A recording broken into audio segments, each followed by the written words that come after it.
Ever since the Finance Bill 2023 was brought before the National Assembly, mixed reactions have formulated the discussion on the proposals contained in the bill.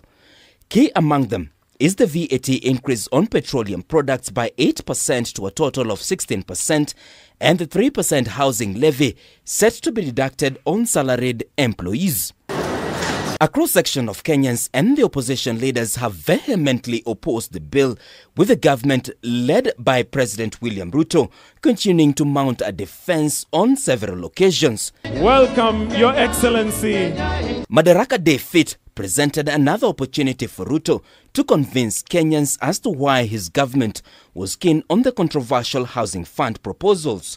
The head of state admitting the debate around the country on the bill remains a healthy one. Many countries struggle in vain to generate a national debate on public financing, taxation, or other policy issues. In Kenya, we have easily sustained intense discourse on the finance bill and the affordable housing policy for weeks now.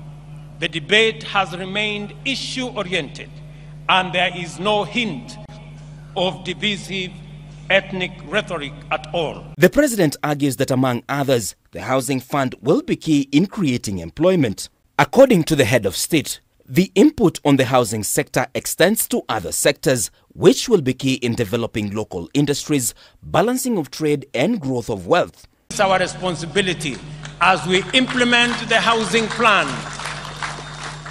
not just to create jobs, at least 1 million jobs every year. It is also our responsibility to grow our manufacturing to every sector. The millions of young people that will be employed in this sector is sacrifice enough for us who are employed to make that contribution to the hustler fund, to the housing fund, so that we can bring around the change that is going to take our country forward. His deputy Rigathi Gachagua, while hailing the Finance Bill 2023 as key measures that will help the country out of the ballooning debt, traded his guns at the media in what he says was spreading propaganda against government's effort to solve the country's economic crisis, terming the media as among Kenya Kwanza's detractors. Never mind our detractors. These detractors gave you no chance to succeed. As they see you making practical and pragmatic interventions, they are all over shouting and bringing a lot of propaganda, which is being enabled by the press. And we don't mind, because the press, as you all know, were part and parcel of the Azimio Brigade.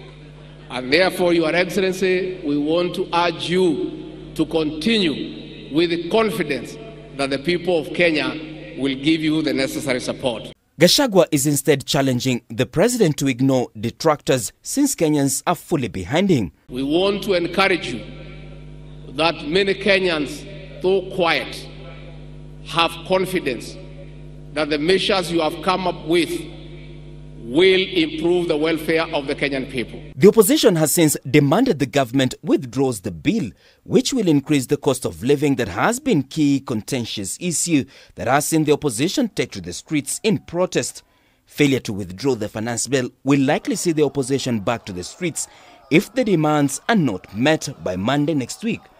Ruto, on his part, admits the issue of cost of living has continued to disturb his peace of mind. The cost of living is keeping all leaders, including myself, awake, and this is precisely as it should be.